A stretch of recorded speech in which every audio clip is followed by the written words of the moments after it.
Today on Wildlife Nation, Expedition Florida, we explore the many distinct species of the Sunshine State and honor the people striving to protect them. First, we visit a unique manatee hospital. Then we'll team with a conservation biologist as he focuses on protecting amazing freshwater turtles. And later, we join the Pelican Harbor Seabird Station as they release a pelican back into the wild. I'm Jeff Corwin. Wildlife Nation is dedicated to conserving the natural wonders of North America. And now, we're teaming up with the Miccosukee tribe of Indians of Florida to safeguard the vibrant wilderness of the Sunshine State. We'll explore this region's diverse landscapes and extraordinary creatures as we work alongside the passionate conservationists dedicated to protecting them. This is Wildlife Nation, Expedition Florida.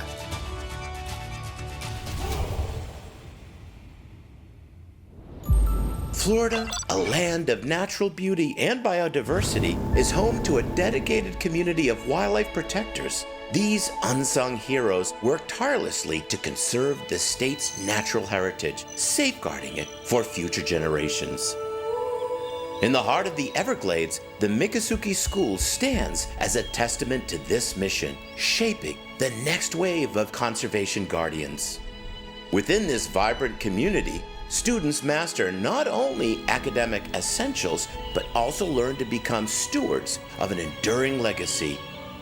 It's more than just reading, writing, and arithmetic. It's about cultural experiences. Yeah, that's correct. With our school, everything is culturally based, so we can impart our culture along with modern teachings, arithmetic and stuff like you mentioned. But what you're seeing Randall here do, he's making a gig, and this is something we use for survival out here, our ancestors, so we could get food. Something as simple as that. But it's an important survival skill, so we try to pass this stuff on so that way they always know how to take care of themselves and take care of each other. Our incredible journey of Expedition Florida with the Miccosukee community, it's not only about the hands-on conservation, but it's that cultural component. We have this high school, state-of-the-art technology and reading and science labs, but this stuff is just as important. Yeah, to me, this is really important because it's more project-based, so they're gonna actually want to stay invested in learning. You come out here, you got your community, you got older people teaching you new stuff. It makes people feel invested, it makes it feel like a community. So that's why we do this. We have to remind people what's important. So this is Randall Billy. Randall, how old are you? 17. 17.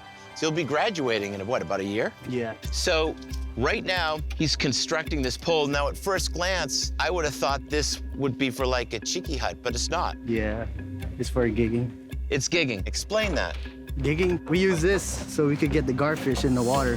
It goes on a tip. So gigging is just basically, it's like spearfishing. You can gig for flounder, redfish. Anything you see, you could get. So the last step, they're gonna attach a rope at the end of this and usually attach the other end of the rope to your hand. So when you throw it, you just retrieve it. An experience like this, why is it important for you? It's important for me because my culture is very important to me. And out of this, we could survive. So all the resources that these guys are using, it's from their community. It's from the wilderness that they're stewards of. We don't want to lose that sense of who we actually are. And also, we don't want to lose the fact that our ancestors, what it took to survive, it wasn't easy for them. And if we make things too easy for ourselves, we start softening and we start losing who we are. And life isn't easy. You have to work for your community. So this kind of reinforces all of that to us. And a significant part of the Miccosukee tribe's crucial work includes environmental stewardship, a testament to the power of traditional knowledge in safeguarding our natural world. This commitment to preserving Florida's natural heritage continues beyond the river of grass. Zoo Tampa hosts a very special conservation center dedicated to the rescue, rehabilitation, and release of injured manatees back into their wild homes. We're at the David A. Strauss Manatee Critical Care Center. This beautiful little manatee calf right here, this is Sabal, named after the harbor where she was rescued in Florida. Left to the wild devices of Florida, she would not have survived. She was orphaned. But here, she's getting that chance to survive. She is thriving. Sabal has a lot of attitude, as you can see. Yes. We're taking these measurements, Jamie, because? We want to just track her progression. So manatees out in the wild, they gain about a pound a day in terms of weight, but these just help track her progress. So we're expecting her to get bigger as she ages, and we just want to make sure that she is growing as she should. And when do you think we'll get her back in the wild? Usually 2 years from now. So 2 years. Orphan Wow. calves stay the longest. Out in the wild, they stay with their mom for about 1.5 or 2 years. They learn all those life skills, where to eat, where to go to find warmer water in the winter months. And then when she gets to go back home to Florida waters, she'll be put in a warm water site, the nearest location to her rescue. So it started out rather bleak for Sabal, but the great news is she is thriving. She's got gumption, and in a couple of years, she'll be back out into wild Florida. This winter alone, the center has been a refuge for over 30 manatees. In a world where the manatee population is counted by the thousands, not millions, each individual's survival is crucial. So this is a very urgent story. This is Roberta, and she was profoundly injured. You can see this cut line right there where she was hit by a propeller. You can see that cut in her back. She has damage to her tail, which could have been from a cold snap. And right here, my goodness, fishing line? This injury was quite significant, so far deep that we could actually feel her bone when she first came in. We are the #1 threat to manatees, unfortunately. She is very critical at this moment, but we're hopeful that, through our care, she can gain back her health and then hopefully be released someday. So while Roberta's getting her medication, it gives us a chance to peer into the world of manatees. Today, we see a creature evolved for an aquatic life. But when you look close, just about every square inch, you see an individual strand of hair. When you look at the flipper, you can actually see Stacy fingernails on their flipper. Pretty cool. Like they have better nails than I do. But you can also see their modern adaptation for a life in the water. Teeny tiny little eyes, nostrils that come with their own plug to keep the water out. These hairs, they're not for insulation. They won't keep a manatee warm. But Stacy, these little hairs perform a very important tactility function, don't they? Yeah. Yep, it helps them feel their surroundings. We have a lot of hope for Roberta. We're gonna do our best to get her back in the wild. But the great news is coming up, a manatee that has a big surprise coming to it. This is Roz. She showed up here 8 months ago on death's door. She had lesions all over her skin. She was incredibly sick, but this amazing team got her back to health. She's recovered, she's thriving, and today, she's going home, and we're going along for the ride.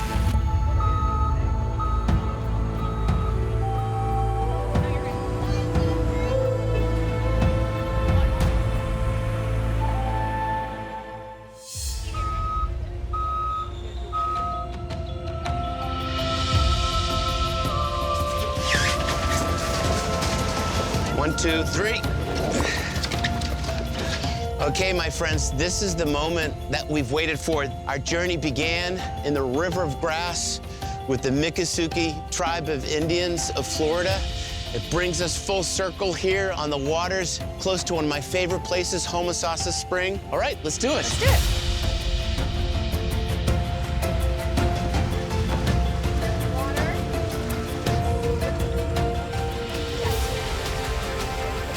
There she goes. All right. Coming up, we team with the conservation biologist as he focuses on protecting amazing freshwater turtles.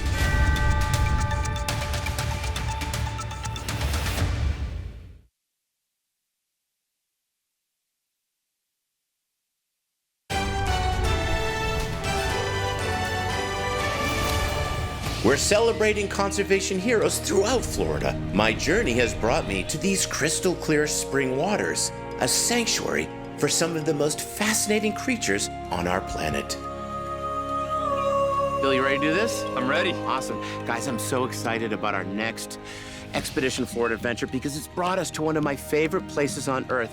This is gorgeous Silver Springs. It's one of the most wild and pristine river systems in all of Florida. It's fed by dozens of these karst-formed springs, bringing this constant influx of pure water. I'm with my buddy Bill Hawthorne. He's a passionate herper like myself.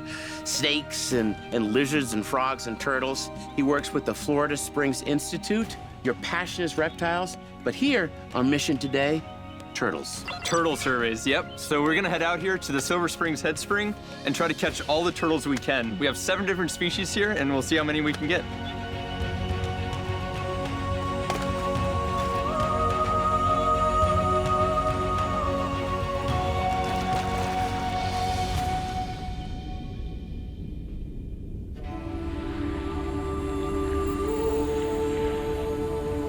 This is incredible. It's like time traveling back to a part of Florida that most people think is gone. As we glide through these crystal clear waters, we're greeted by the giants of the spring, manatees. Now, if you look closely, you'll see bowfin and gar. These fish are living fossils with lineages that stretch back over 100 million years to the Mesozoic era, the age of dinosaurs. However, our exploration also reveals challenges in these waters. Invasive species like tilapia. In fact, surveys conducted by the Florida Springs Institute estimate that blue tilapia, originally from Africa, constitute nearly 90% of the fish biomass in Silver River. However, the diversity we encounter here is truly remarkable. From colorful cooters to the intriguing loggerhead musk turtle and even the fascinating softshell turtle, each species captivates with its unique characteristics. Together with Bill, we carefully gather each one for this essential conservation study, exploring the rich tapestry of life that thrives in this ecosystem. Woo! That was amazing. That was epic. Got a ton of them. Man. Coming up, our conservation science unfolds each distinctive turtle at a time. Look at that. This turtle is actually equipped with a snorkel.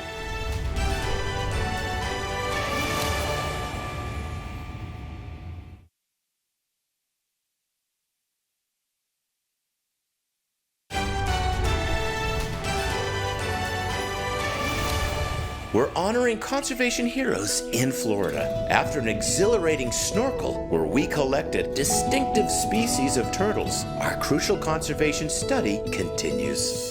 So, doing stuff like this, guys, I feel like a kid again. It's places like this why I became a naturalist and why I fell in love with Florida. So, out of the 7 species of turtles, we've got 5. Yeah, nearly all of them. So we have the redbelly, we have the river, and the very distinctive Florida cooter. How do we tell them apart? The best way to tell these turtles apart is by their plaster on their belly. So rivers have a V right here. I always think V for river. Florida cooter has an all yellow plaster on. Florida's the sunshine state, all yellow. And then redbelly cooter has the red plaster on. And then we have this awesome species of turtle. These are the loggerhead musk turtle. Yep. Loggerhead musk turtle because they got those big old heads. Just a cool ancient species of turtle. So cool. And last but certainly not least, this is probably one of my favorite freshwater turtles in all of North America. This is the softshell turtle. And you normally think of a turtle having a hard shell, but look at how soft that shell is. Isn't that so cool? If you look at the front of its face, I mean, look at that. This turtle is actually equipped with a snorkel. Its rostrum, its nose, has been modified to be a snorkel. So it can sit there at the bottom with its shell completely covered in mud, and then it'll snake that neck out, take a breath, and then retract it. And then if it really feels endangered, it has this bottom part that can sort of seal it in, almost like a box turtle.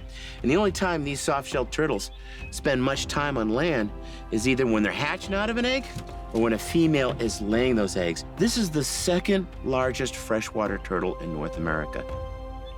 So we can actually look at this guy and tell if we've caught him before. Okay. The way we mark these turtles is very special compared to other turtles. Because they have the skin-like shell, we can give them a tattoo. So you can see very clearly, this is turtle number 14. So we can look up exactly when we caught this turtle before. We can see how much it's grown. We can see if it's moved locations, and then we can continue to keep track of it.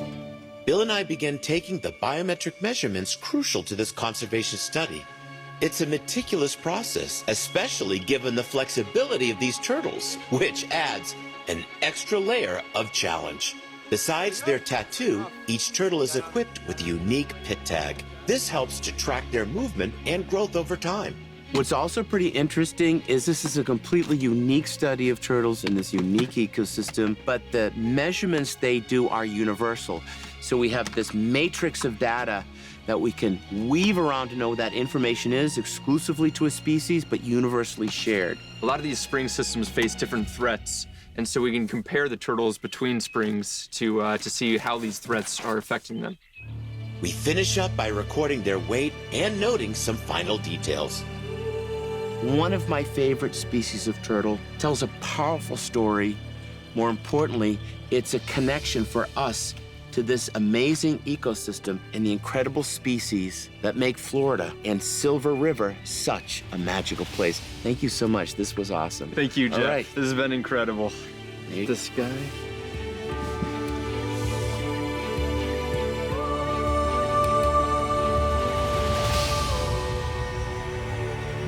Up ahead, we help a wounded pelican regain its wings.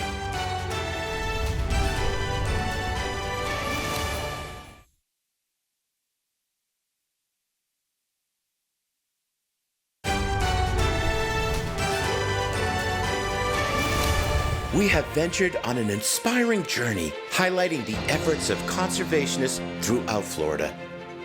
In Miami, one very important wildlife center continues the legacy of conservation. Well, this is very exciting. So we have a very special patient here at the Pelican Harbor Seabird Station. Their mission to save all sorts of wildlife, but they have a big focus on coastal bird species.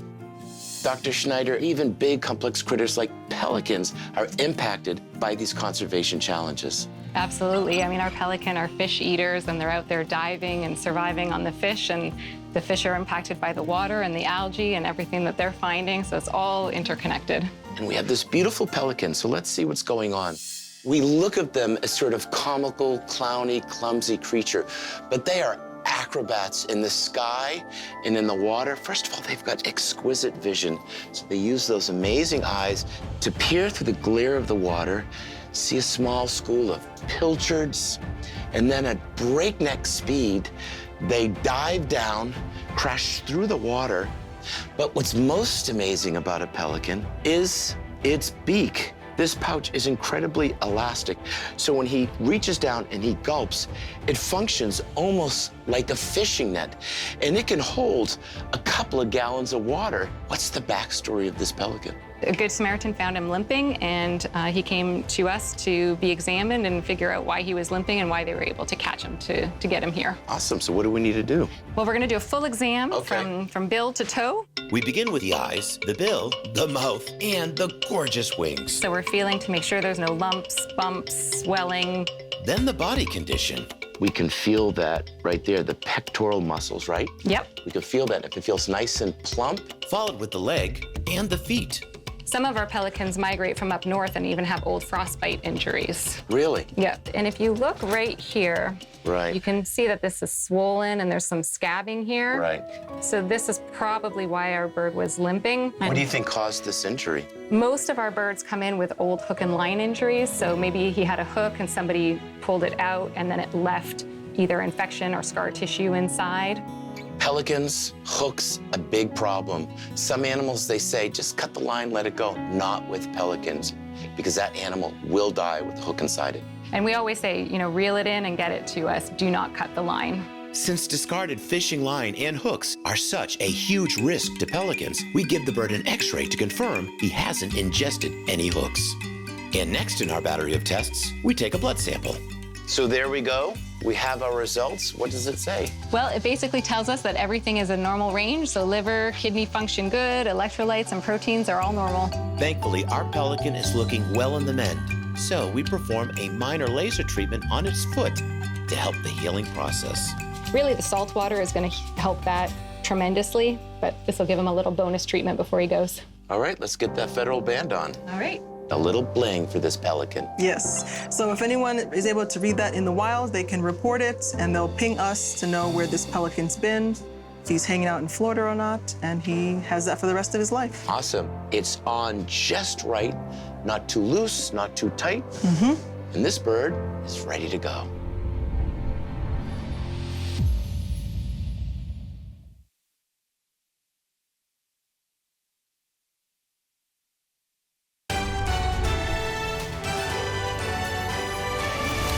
I'm back with the dedicated team at Pelican Harbor Seabird Station to release this very special and lucky brown pelican back into the wild.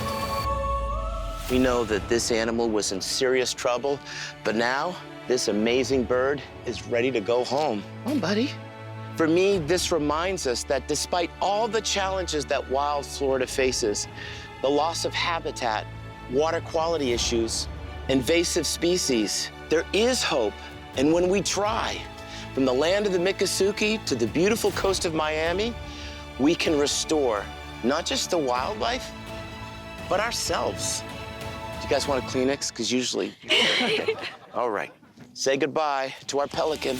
It's all you. It's a big world out there. You can do it. You've got some buddies right there, and they're gonna teach you how to fish. Yep. There he goes!